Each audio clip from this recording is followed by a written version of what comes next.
Prime Minister Abiy Ahmed says Ethiopia remains united unlike enemy desires.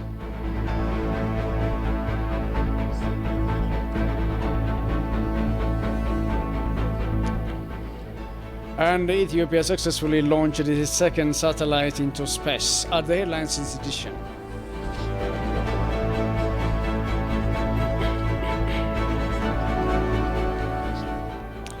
Hello and welcome to Addis News Hour. I'm Daniel Kasahun with the news. Prime Minister Abiy Ahmed said the desire by enemies to divide Ethiopia along ethnic and religious lines is foiled and Ethiopians could not be defeated forever. The remark came during a discussion the Premier had with residents of Matakkal zone on peace and security problems in Benshangul Gumuz regional state. Jerusalem Baza has more.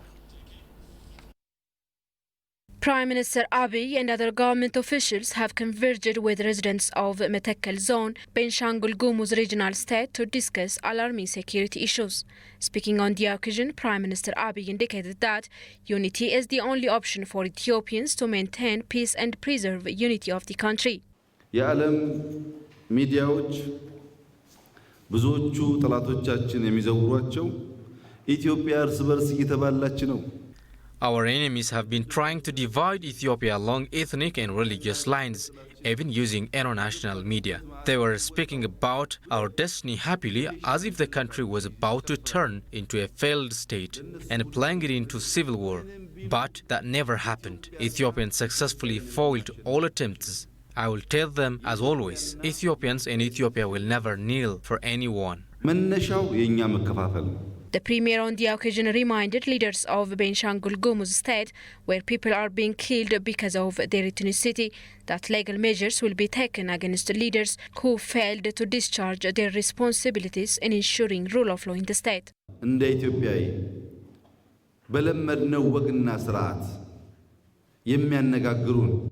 As an Ethiopian culture, elders have a responsibility to solve disputes that could create tensions amongst the public amicably, and we as a government will take proper measure against those armed groups who are committing crimes. Therefore, members of the community and the leadership at all levels should cooperate and discharge their responsibilities to ensure peace and stability in the state. Chief Administrator of the State, Ashadli Hassan, Minister of Peace, Muferiat Kamil, National Defense Force Chief of Staff, General Brahanu Jula, and other government officials have attended the meeting.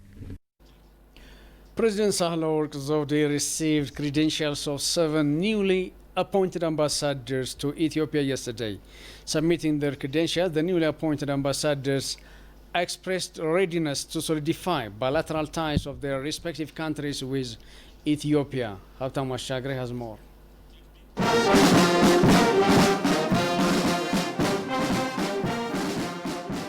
The newly appointed ambassadors from India, Japan, China, Pakistan, South Korea, Tunisia and Zimbabwe present their credentials to Ethiopian President Sahle-Work Zewde on Tuesday.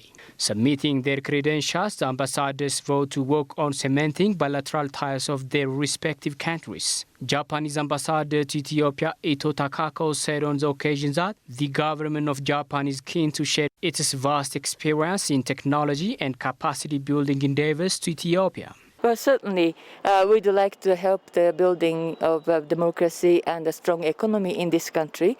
Japan also has a similar experience when we recovered from the end of the World War II. And the human resource development is very important. And through JICA and our the partners, various sections, we'd like to strengthen the ties between Japan and Ethiopia. Pakistani ambassador to Ethiopia, Shahzab Abbas, for his part said, Pakistan is always ready to boost the long-standing historical and religious ties with Ethiopia. The first thanks which owes to the people of Pakistan is that the protection which your king, some 661 AD, gave when the first delegation of the Prophet Muhammad, peace be upon him, came to Ethiopia, and you people granted them the refuge and protection. And I believe that this is the blessing of that relationship that still in your country all the three major religions are living very peacefully and with love and fraternity. And on the basis of that love and fraternity and historical relations, Pakistan still believes that we have ample opportunities to establish our close economic and political linkages. And I have given assurance from Pakistani side to the Excellency that we would build our economic relations in coming future and also in different sectors like agriculture, tourism, education, and trade and industry. And Pakistan has a lot of comparative advantage in all these sectors, and we are very much ready to offer our expertise and our advantages to the people of Ethiopia.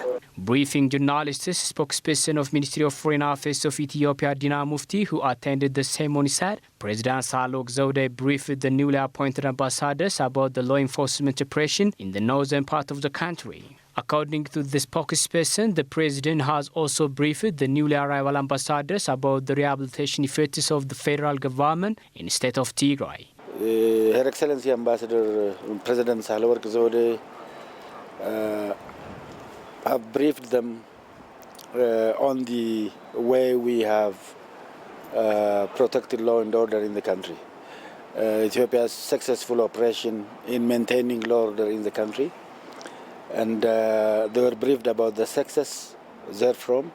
They were briefed also about the rehabilitation of the affected region. Apart from this, they were briefed also on the need for strengthening the bilateral relationship between Ethiopia and these countries. Particularly, we do have a strategic, cooperative and comprehensive relationship with some of them, countries like China. And there is an intention of upgrading relationship from that level. And there is an intention also of widening our relationship in all areas, on all scopes of lives, political, economic, social, and cultural. All ambassadors have shown their zeal and enthusiasm for working further to further strengthen the relationship between Ethiopia and their countries. They have congratulated Her Excellency the President for Ethiopia's successful operations of maintaining law and order, and they have expressed their zeal in really taking this relationship to the higher level. Dina added the President elaborated Ethiopia's commitment to strategic partnership and to boost multilateral ties with respective countries the newly appointed ambassadors represented.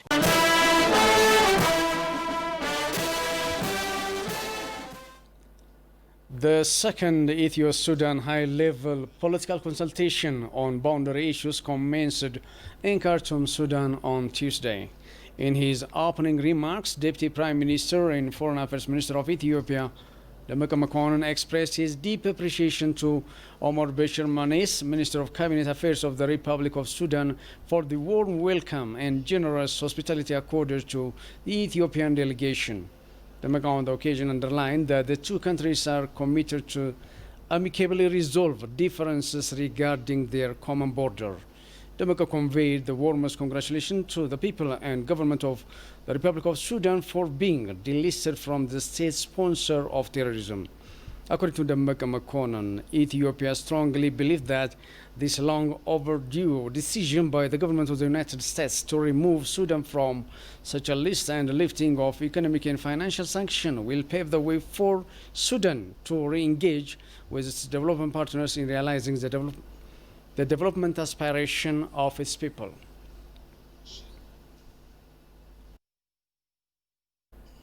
The spokesperson of the Ministry of Foreign Affairs, Dina Mufti, dubs the recent IGAD summit a success for Ethiopia as the regional bloc recognized Ethiopia's law enforcement operation in the state of Tigray. In the bi-weekly press briefing, the spokesperson pointed out that the Assembly reaffirmed the primacy of constitutional order, stability and unity of Ethiopia in its communique. Dina also said that the sideline talks that Prime Minister Abiy held with leaders of the region were fruitful in terms of reaching an understanding on pressing regional issues. Dina on the occasion dismissed the allegation that the European Union has suspended its budget support to Ethiopia amid law enforcement operation in Tigray. Ambassador Dina admitted that the EU has put in place some preconditions regarding the law enforcement operation Ethiopia was carrying out in the northern region to disburse the remaining fund. According to Ambassador Dina, the EU has accepted Ethiopia's law enforcement measure as legitimate. Policy Matters. Policy Matters is a conversation platform which aims to provide reasoned analysis and content to the activities, reforms and policies of the federal government of Ethiopia. I think the Maikadra massacre alone will warrant holding the TPLF leadership as international terrorists, leave alone the 27 years of killings and humiliation and dehumanizing of the Ethiopian people.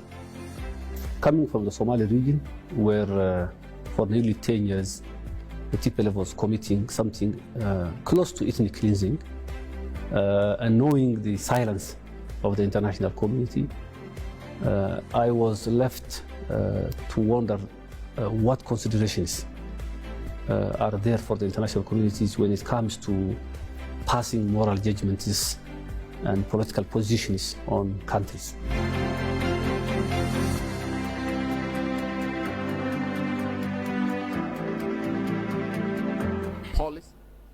You are watching at this news hour.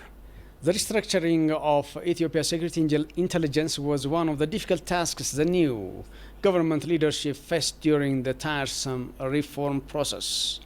Former security advisor at the office of the Prime Minister said critical decisions and decisive measures were taken to mold the system, which was astray. Emmanuel Jorge has more to present. Dismantling the empire's security apparatus that has been carefully designed by the TPLF-led government was one of the difficult tasks the new Ethiopian government leadership faced. As Premier Abiy officially announced when addressing members of parliament that the country was led by a security structure which went astray, the difficult task handed over to the new leadership was dismantling the evil genius structure and replace it with a legitimate one. Former security advisor at the office of the Prime Minister Tesfahun Gobeze explains that there have been numerous problems in the security organizations which were not clearly told to the public for their own sake. As the Prime Minister was addressing the Parliament, there were a lot of problems in the security sector. First, there was a gross human rights violation, which is unconstitutional in the Ethiopian Constitution. The only rights that is guaranteed 100%, that has no exception, is human security or body security. But our security organizations were violating it to the core. Secondly, there was lack of professionalism. The security sector and professionals working in that sector doesn't have a good professional capacity, so that they were relying on more on physical abuse and mental torturing of anyone whom they suspected. Thirdly, there was also a lack of constitutionalism and accountability. The advisor said the government has been taking crucial measures to change the mindset of staffs and restructure the security organizations. Nowadays, the most common conceptualization of national security is understanding it as a human security. So you will shift your center from the region to the citizens. So when you care about national human security, it means you have to care about their rights, their well-being, their overall safeguarding and their overall well-beingness. The first thing that we took is changing the concept of national security from region-centered to citizen-centered understanding. Secondly, we took a lot of effort in increasing the capability of the staff. So a lot of training institutions were established. Those who were in practice were also improved in a lot of senses. Tesfahun added that the former guiding book of the Ethiopian National Defense Force was in clear contradiction with the idea of the Constitution, which is supposed to safeguarding the sovereignty of the nation. In the Constitution, at Article 87, there are 5 provisions about the defense ministry. The first is it says it should be representative of all nations and nationalities.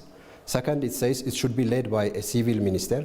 Third, it says it should protect the nation, not anything else.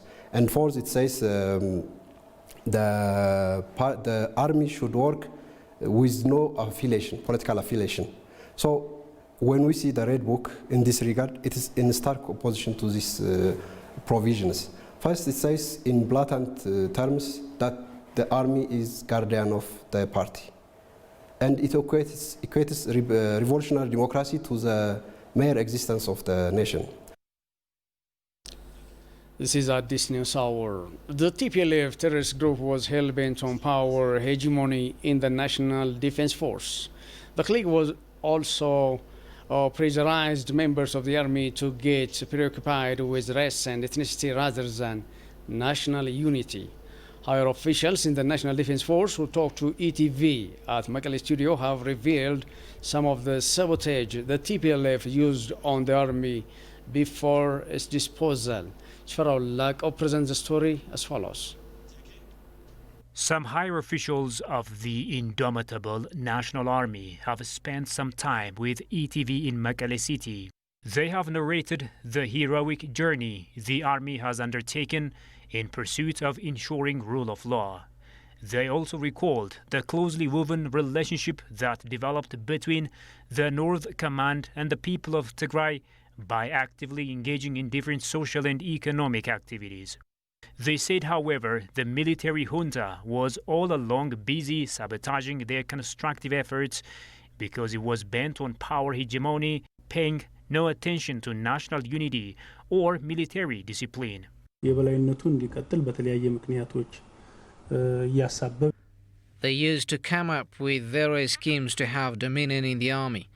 This went as far as getting rid of other soldiers by coming up with various lame excuses such as inefficiency and affiliation to opposition parties. We were bereaved of many soldiers solely because of these. So they were trying to control the whole system for their ill plots. The scheme was also part of the plot to recapture power following the reform they recalled.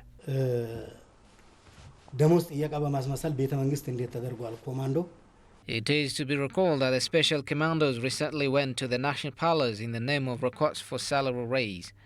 TPLF was clearly behind these as part of their plan to create unlawful soldiers violating the Constitution. They've also tried their level best to get members of the defense forces to betray the National Army and return to their localities. This was clearly visible in the military division I belonged to. The reform made in the National Defense Force has rectified unbalanced views faced previously in an effort to create soldiers that are loyal to Ethiopian sovereignty despite differences, it was pointed out. The Daradewa University disclosed that it has organized science labs for schools as part of its community service program. Vice President of the Community Service and Research with the university says budget constraint is a major hurdle in face while delivering more service to the community. Stayot Amrat reports. One of the higher learning institutions which sprouted in the late 2000s, Dredwa University has been delivering various services to the community.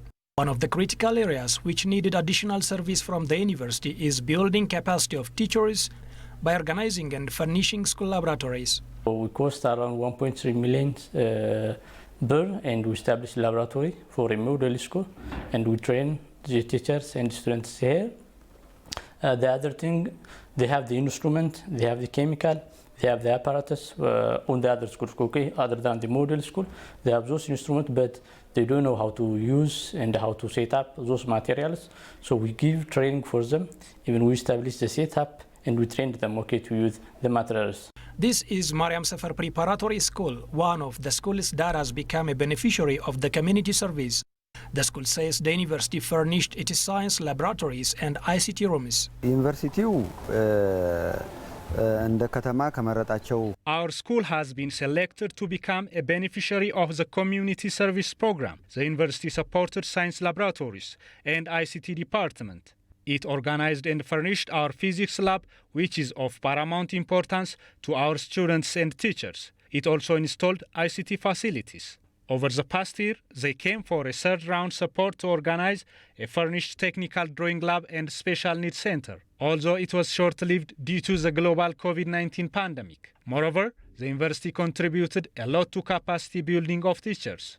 But while exerting more efforts, the university has faced budget limitations, Salman pointed out. We don't have enough budget, to go further and to try and to do as we want, So we have the budget constraint, the other, even our staff is young, so even the turnover of staff is high. Senior staff go to another university, the turnover is high.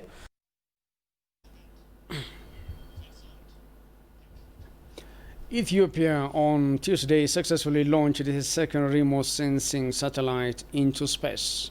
The second satellite, EtSmart RSS, is supposed to gather data with service for different purposes. The launching, initially scheduled for October 2020, was postponed to December 20 due to unfavorable weather conditions. This, according to Director General of the Ethiopian Space Science Institute, Abdisa Yilma. Built and launched with the help of China, the satellite is a 6-year Earth observation nanosatellite with high resolution. The primary mission of the satellite program is to expose Ethiopian engineers and scientists to hands-on experience and demonstrate the institute's capability in integrating a nanosatellite subsystem locally, Abdisa further explained. It is to be recalled that the country launched its first observatory satellite into space on December 2019 with China's help.